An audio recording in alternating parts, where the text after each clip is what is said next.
இட்லி தோசைக்கு மாவு இல்லையா? என்ன பண்ணுறதுன்னு ஒரே கன்ஃபியூஷனாக இருக்கா நைட்டில்? டக்குன்னு பாருங்கள், ரவை சேமியா எல்லாம் அப்படியே தான் செஞ்சு சாப்பிட்றோம். இன்றைக்கி டிஃப்ரெண்ட்டாக ஒரு நல்ல ஒரு டேஸ்ட்டில், அதே மாதிரி இது சாப்பிட்டாலும் ஒன்றும் பண்ணாது நைட்டில் அப்படின்ற மாதிரி ஒரு டிஷ்ஷு அரிசி வச்சு தான் செய்ய போகிறோம். பாருங்கள், அரிசியும் வெந்தயமும் ஊற வச்சுருக்கேன். ஒரு டம்ளர் அரிசிக்கு 1.5 ஸ்பூன் வெந்தயம் போட்டு நல்லா ஊற வச்சுருக்கேன். அதுக்கு வெங்காயம், பூண்டு, 4 வரமிளகாய், கருவேப்பிலை வச்சுருக்கேன். பெரிய வெங்காயம் சின்னதாக ஒன்று அரிஞ்சிக்கோங்க, தேவைப்படுறவங்க அரிஞ்சிக்கோங்க. வெங்காயம் போடாதவங்க, வெங்காயம் சாப்பிட்லனாலும் பரவாயில்ல, பூண்டும் வரமிளகாய், கருவேப்பிலை வச்சுக்கோங்க. செம்ம டாப்பாக இருக்கும்.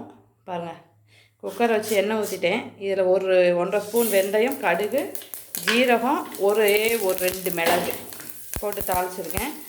இப்போ நம்ம இந்த வெங்காயம், பூண்டு, வரமிளகாய் இதெல்லாம் போட்டு நல்லா ஒரு ஃப்ரை பண்ணிக்கலாம். ரொம்ப ஃப்ரை ஆகணுன்ற அவசியம் இல்லை. இப்போ இதுக்கு மஞ்சள் தூள், உப்பு போட்டுட்டு ரொம்ப வதங்க வேண்டாம், தண்ணி ஊற்றிக்கலாம். மேக்ஸிமம் வெந்தயம் பொரியன முழு கருகக்கூடாது, அதை நல்லா பார்த்துக்கோங்க. நான் 1.25 டம்ளர் அரிசி போட்டிருக்கேன். அதுக்கு நான் இப்போ 1.25 சொம்பு தண்ணி வச்சுக்கலாம். அரிசி நல்லா ஊற வச்சுருங்க. அரிசி நல்லா ஊறிச்சினாலே சாதம் வேறு லெவலில் வரும், நல்லா டேஸ்ட்டாக இருக்கும். அதுவும் இல்லாமல் நமக்கு நல்லா சாஃப்ட்னஸ் கிடைக்கும், அதில் சாப்பிட்றதுக்கு நல்லாயிருக்கும். இதுக்கு நீங்கள் தக்காளி சட்னி செஞ்சு சாப்பிடுங்க, சூப்பராக இருக்கும். சாம்பார் ஊற்றி சாப்பிடுங்க, தேங்காய் சட்னிலேயும் சாப்பிடுங்க, நல்லாயிருக்கும்.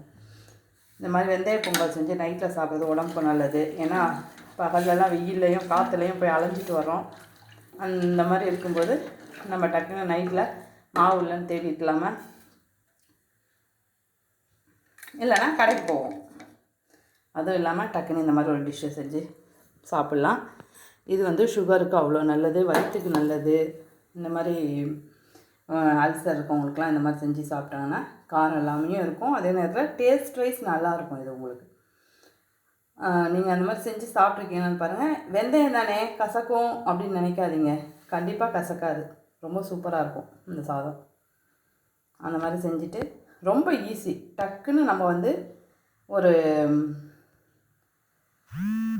ஒரு 20 நிமிஷத்தில் செஞ்சு முடிச்சிடலாம்.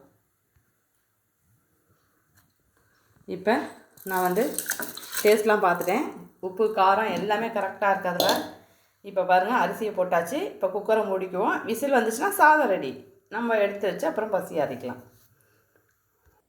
பாருங்கள், இப்போ நம்ம குக்கரை மூடியாச்சு. தேவைப்படுறவங்க இதுக்கு நீங்கள் தேங்காய் பால் கூட கொஞ்சம் ஊற்றி நீங்கள் குக்கரை மூடிக்கலாம், ரொம்ப நல்லாயிருக்கும். அதுவும் உடம்புக்கு நல்லது தான். வெந்தயமும் உடம்புக்கு நல்லது. சுகர் பேஷண்ட்டுக்கெலாம் இந்த வெந்தய சாதம் அவ்வளோ சூப்பராக டேஸ்டியாக நல்லா சாப்பிட்றதுக்கும் நல்லா இருக்கும். பிரியாணி சாப்பிடாதவங்களாம் இந்த மாதிரி செஞ்சு சாப்பிட்டு பாருங்கள், ரொம்ப அருமையாக இருக்கும். செஞ்சு சாப்பிட்டுட்டு எப்படி இருக்குன்றதை எனக்கு சொல்லுங்கள். இப்போ நான் போட்டு விசிலும் போட்டாச்சு. விசில் வந்ததுக்கப்புறம் உங்களுக்கு எப்படி இருக்குன்றதை நான் சொல்கிறேன். அப்புறம் என்னுடைய இன்னொரு சேனல் ஆரணா டாஸ்க்கு. அந்த ஆரணா டாஸ்க் பார்க்காதவங்க போய் பாருங்கள். நிறையா ஹெல்த்தி ஃபுட்லாம் அதில் போட்டிருக்கேன், அதுலேயும் பாருங்கள். பார்த்துட்டு சப்போர்ட் பண்ணுங்கள், சப்ஸ்கிரைப் பண்ணுங்கள், லைக் பண்ணுங்கள், ஷேர் பண்ணுங்கள், கமெண்ட் பண்ணுங்கள்.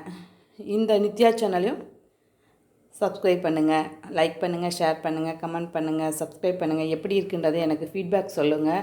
அதுக்கேற்ற மாதிரி நான் உங்களுக்கு இன்னும் நல்ல நல்ல டிஷ்ஷாக செஞ்சு காமிக்கிறேன். ஆரணா டாஸ்கில் நிறையா ஹெல்த்தி ஃபுட்டு போட்டிருக்கேன். இயற்கையாக என்னென்ன செய்யலாம், எப்படி செய்யலான்றதும் போட்டிருக்கேன். போய் பாருங்கள். ஈஸியான சட்னி வகைகளும் அதுலேயும் இருக்குது. நீங்கள் போய் பார்த்துட்டு எப்படி இருக்குன்னு எனக்கும் சொல்லுங்கள். அந்த சேனலையும் சப்ஸ்கிரைப் பண்ணுங்கள். டிஸ்கிரிப்ஷனில் நான் லிங்க்கு கொடுக்குறேன், போய் பாருங்கள். இப்போ இது விசில் வரட்டும், அது வரைக்கும் நம்ம வெயிட் பண்ணலாம்.